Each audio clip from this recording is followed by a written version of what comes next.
All right, welcome to today's Bite Size PD, which is a spotlight on elementary social studies. My name is Hallie Kirk, and I work here in the Instructional Supports Department as our SALTA Gifted and Talented Specialist. So, SALTA is our Gifted and Talented Magnet program here in Canyons. And then I'm also our Elementary Social Studies Specialist. So, today we'll be working on that social studies piece. Before we begin, just a little background about me. I actually did get my undergraduate degree in a social studies field, so international political science and philosophy. So, in a former life before I went into education, I really spent a lot of time in this field, and I'm excited to get back into it. Today, by the end of the session, what I'd like you to come away with are these learning intentions and success criteria, which are quite robust. So, please take your time and take what works for you and leave the rest. So, I'd like you to understand the rationale for prioritizing social studies instruction, become familiar with our new social studies standards here in Utah, and then examine the shifts that are happening right now in social studies instruction, which include inquiry and content integration. And you'll know that you've met those learning intentions when you can access your grade level standards and you can consider what adjustments might work for you to what you're currently doing with social studies, or maybe not at all. And then utilize some resources for supporting your social studies instruction. All right, so I'd like you to just think for a minute about your history with social studies learning, particularly in elementary school. So for me, at least, it was a lot of memorization, filling in blank maps, sit and get, be really exciting when you'd get to watch Schoolhouse Rock because a big giant TV screen was rolled into your classroom. So that ages me a little bit. And just some assemblies, lots of assemblies that didn't really seem to connect to much. And I remember the songs, but not much about why why we were singing them. So, and I feel like that's probably a pretty familiar experience for many of us. So, where we are right now is I'd like you to think about why social studies is important. And social studies is really an action studying, right? And it's how we're making sense of the world. It's how our students make sense of their world. It's really that connective tissue around all of our other content areas. So, if you think about technology, why we create or need a new piece of technology is always driven by societal factors or market factors, which is social studies. How we become informed and active members of democracy, good citizenship, social studies. And social studies really engages students in understanding multiple perspectives, different dimensions, different factors, and expanding their understanding of concepts from just a local isolated occurrence or piece of content or skill to a more globalized application of a context. So these are both articles that you're welcome to explore that I feel like really highlight some of the importances around why we need social studies in schools, particularly at the elementary school level, which I think often becomes a little bit more marginalized just due to time constraints and other initiatives and requirements. So, we're going to take a look for a minute at an assessment here. So, I pulled this from our third grade Wonders assessment booklet, and I think it highlights a really important concept, which is that there's the myth of we don't have enough time to teach social studies. And I would argue that social studies really amplifies learning in other content areas anyway. And it really is tested. Third grade and up, I think often because it's not tested, even science is tested, but social studies isn't, we push it to the back burner. And I want to give you an example of how it really is tested. So, right here, we see a question from Wonders, and I would just invite you to pause it and read through that.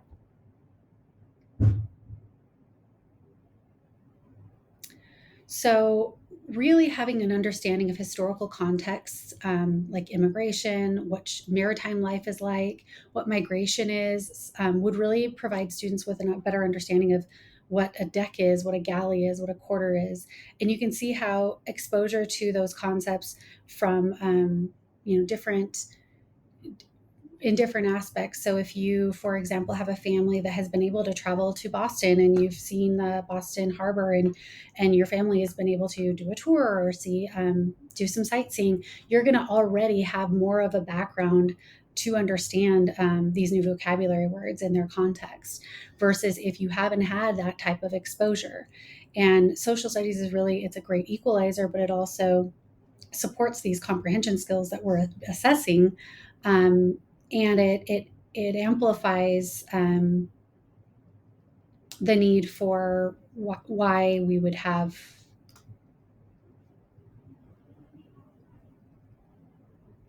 So it is tested, just maybe in a less obvious way. All right. And the other thing I wanted to spend some time talking about today was how English language arts, ELA, is not the same thing as social studies. I know me as a teacher, I used to think, well, if I'm doing a lot of this work around text and looking at multiple perspectives in text and character development, I am doing social studies, which isn't entirely wrong.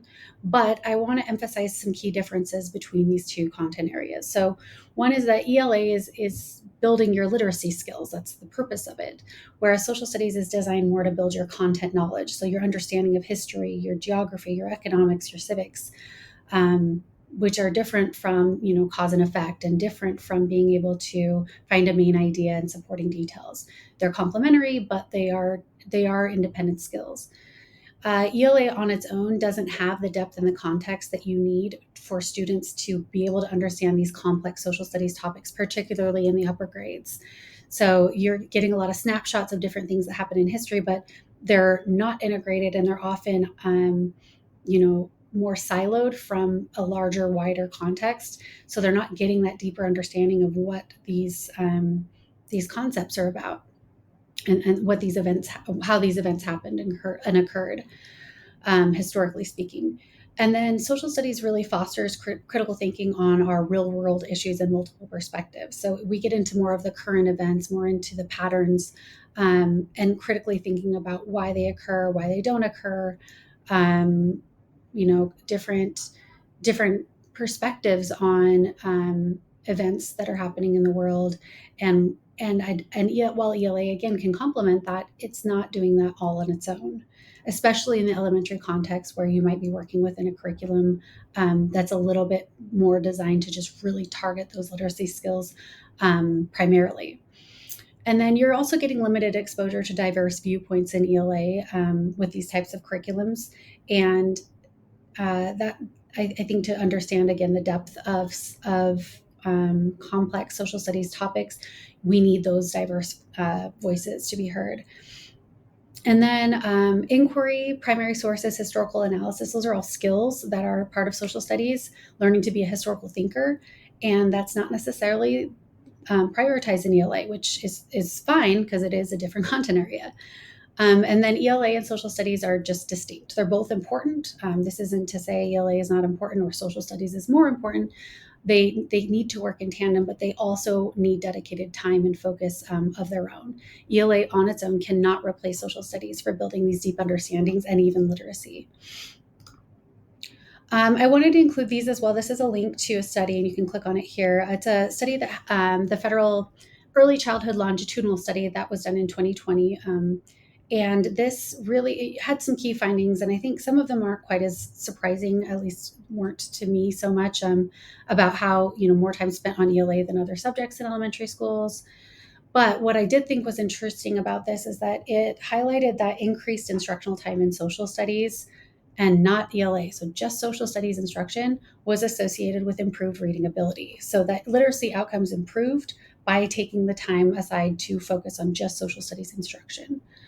And then the other component about this is that just the equity part of it, whereas students who benefit the most from these additional social studies time allocations are girls, those from lower income or non-English speaking homes. So more marginalized students are gaining more in their reading because of that dedicated time to social studies, which I think was briefly touched on in that example I shared from the Wonders assessment. So just to keep really emphasizing this, social studies is really important to prepare our students to become active members of our democracy. And this is another came out just really a couple of months ago, was a position statement from the National Council for Social Studies on why social studies is important in elementary.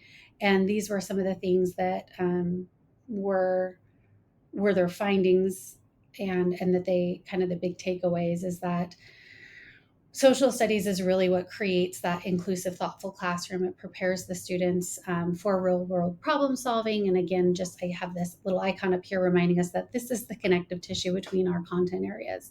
So social studies is what's holding it all together. Some funny examples, these are obviously generated by AI, but some misinformation, disinformation that can occur as a result of a lack of historical understanding and a lack of social studies instruction.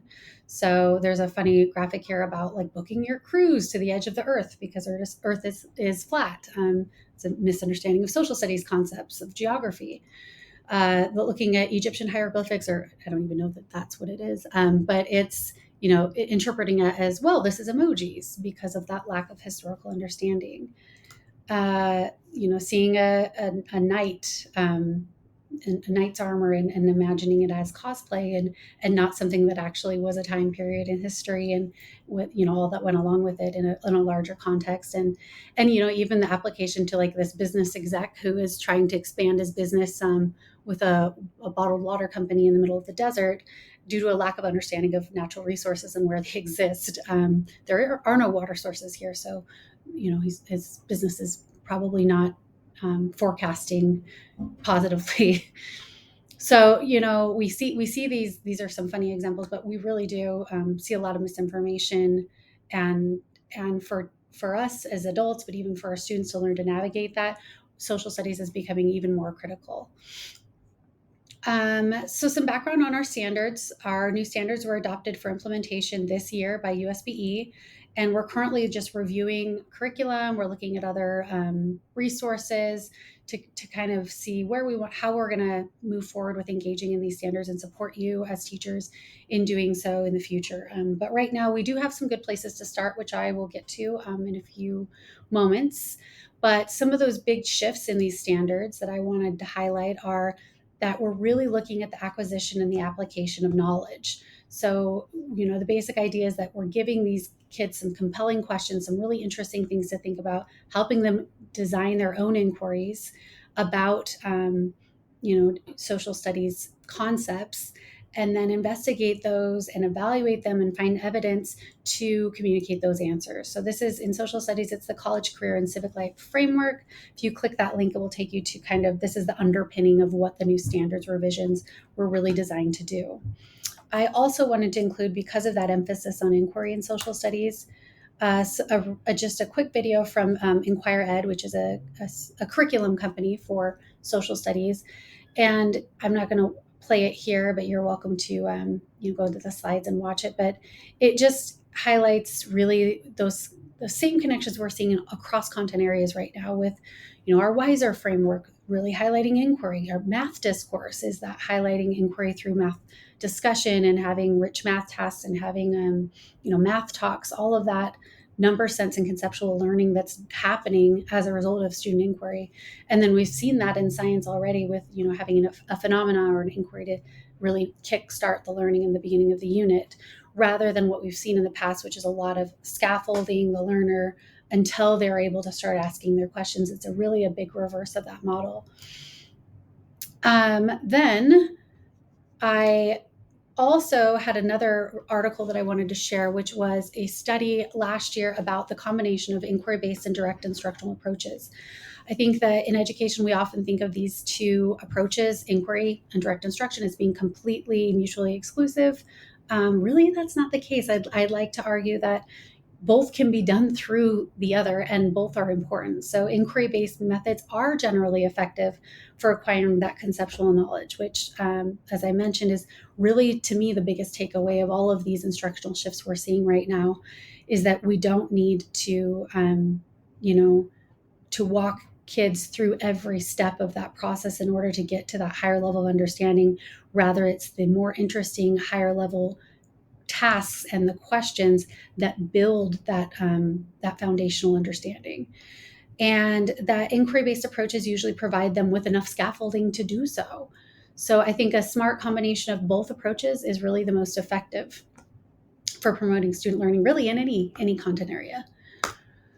So that said, I'd like you to now take a look at our new standards. So if you click the link above the little dog digging, that will take you to our document with all of these standards for elementary social studies. I've also included a few other resources here. The first, and they're from USBE, all of them. The first one is our unpacked skills, dispositions, and content. And that's really just kind of parsing out what is the skill, what is the action that combines with that content in history in social studies. So, we're not just learning when the Civil War took place. What are we doing? We're evaluating causes of the Civil War. So it's kind of parsing out that for the elementary level. And then for our second resource here, it's our second standards, integration opportunities and examples, which I'll really get into a little bit more later. And then our comparison document, really it's an overview of what was changed between our old standards and our new. So that's, I think, interesting to look at for your grade level. And then once you pulled up your grade level standards, you'll notice that they're organized in this way. So there's a strand, an overarching strand.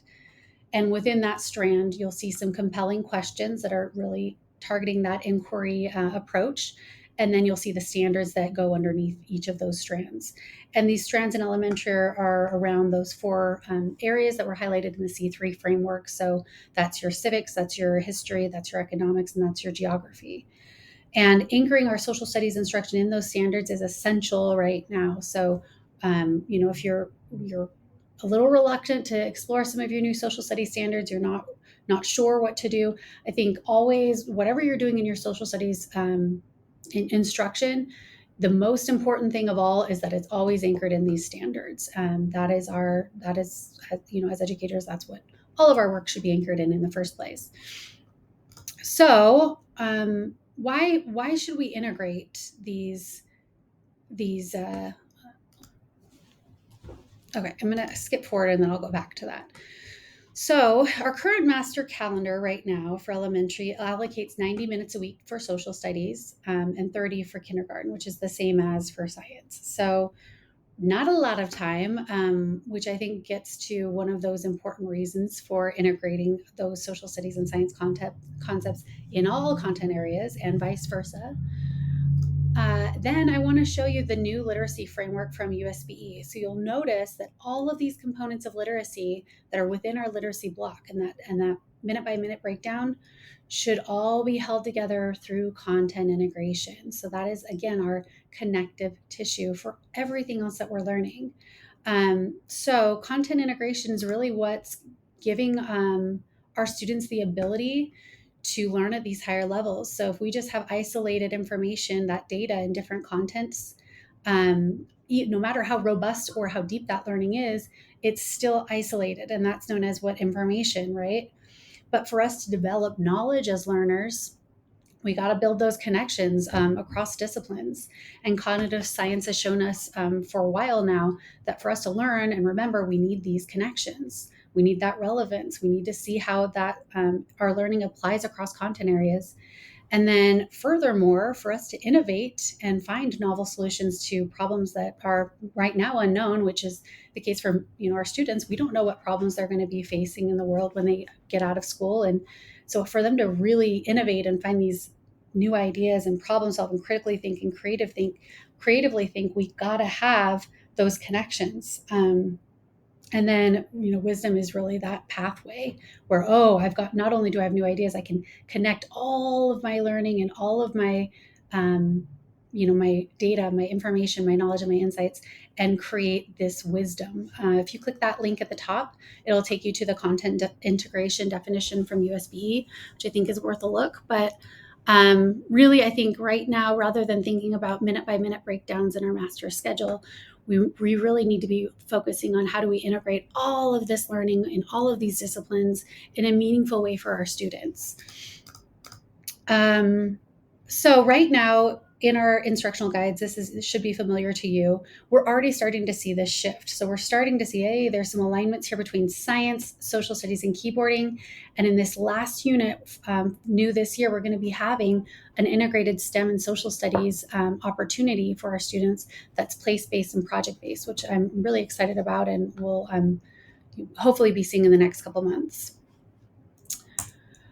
So here's just an example, and this is the link that was shared in a couple slides prior, showing how we can integrate different standards from different content areas in a way that doesn't really involve a whole lot of adjustment. So if you look at our ELA standards for third grade, for example, conducting short research projects and then participating in conversations, why not engage through those standards through our social studies? So evaluating how community has changed over time. So this is be an excellent way to develop some sort of opportunity for your students to do some research and look at their community and see how it's changed over time and ask those questions about what's changed, why have they changed, um, our value, what was the value of those changes when we're evaluating? So what's important about them? What are those changes worth? And USB has unpacked those for you again on this link. So take some time to look at them and see where could you already fit this in with what you're doing, and what small adjustments might you make to, whether it's your ELA block, or even your math block, your science block, or collaborations with boosters ITs. Where can we build in some social studies integrations already? Right now, we have some resources available to you. So we have our information investigators professional learning opportunity that's now being offered to elementary this year. We've had two cohorts of secondary teachers go through. And this is a learning opportunity that's really centered on this book called Digital Detectives. That is, we're able to provide through a grant from the state, and it is helping educators, but also eventually students, navigate misinformation, disinformation in the media, and develop some of that news and media literacy. So, really, this ties nicely with all of our new civics standards, and I think has applications K-12. So, if you're interested in that, please reach out to us, and you'll also see it on our Canyons U website. There's also Utah's National History Day competition. The link is there. You're welcome to explore that. If you'd like supports engaging in that with your class, feel free to reach out. Our Constitution Fitness Challenge, which I did a bite-sized PD about a couple months ago, that's available on our bite-sized PD website, is a really exciting opportunity that really targets some of our social studies standards, nicely aligned, and it's really easy to participate in with your class and customize for whatever your unique situation is in your school, in your community, in your classroom. And then I would recommend signing up for the state social studies teachers listserv emails. They push out a lot of opportunities through different groups in our state that are excellent for educators and have really great resources that you can bring back right away into the classroom practically. So, and then finally, just email me. I'm happy to help, and I would love to be able to try out some of these new exciting things with you and your students. So coming soon for social studies, we have our Unit 6, which I just talked about. We are also, as we're looking at these different curriculums, whether it's the open educational resources from the state, Jordan School District's new curriculum that they've developed, and others, we're looking for teachers to pilot some of these lessons as we kind of consider what's going to be the most helpful for you guys moving forward. So if you're interested, again, email me. We're looking at some updates to our instructional guides for next year, specifically in the social studies area. And then just advocacy of, why that, again, that I spent so much time on at the beginning of the presentation, of why social studies matters and how it really will enhance our outcomes for our students across the board, especially in literacy, which is the area that we've really tended to focus on the most for the past few years. So I encourage you to just engage in those conversations, use your research, use your standards to advocate for social studies time with your students. And then we'll have additional professional learning opportunities coming up through Canyons U. We also will have, right now I'm working with the state to develop some project-based performance assessments for social studies that will be made available next year, maybe by the summer, hopefully. But I think that move toward having some really authentic learning and meaningful connections for your students with social studies is really exciting. So some good stuff coming up. If you want even more, these are some books that we're reading in different committees and subgroups that I'm on. The Power of Place, Inquiry Illuminated, Planning Powerful Instruction. Those three can really be used for any content area, not necessarily just social studies. Some really fabulous stuff there. And then This link right here will take you to a document that has some really great examples of how to use the inquiry framework for social studies. And this was put out from the National Council for Social Studies. So there's lessons in there for free, whole things available. And then down below, we've got our eMedia Hub, which has a whole bunch of social studies resources for every grade level. Our C3 Teachers has some great mini lessons that are aligned with our C3 framework. And then My PBL Works, which has some of those project-based learning opportunities that will then tether to those authentic assessments that are coming in the future. So, and again, if you want more, if you have more and you want to share them, please reach out to me. And finally, just for fun, you can click this. I made a little New York Times Connections game because it's one of my favorites that is based on all of our learning today. So feel free to click that and give it a try. Thank you for joining me. Don't forget to get your relicensure credit, and I hope you have a wonderful day. Thanks.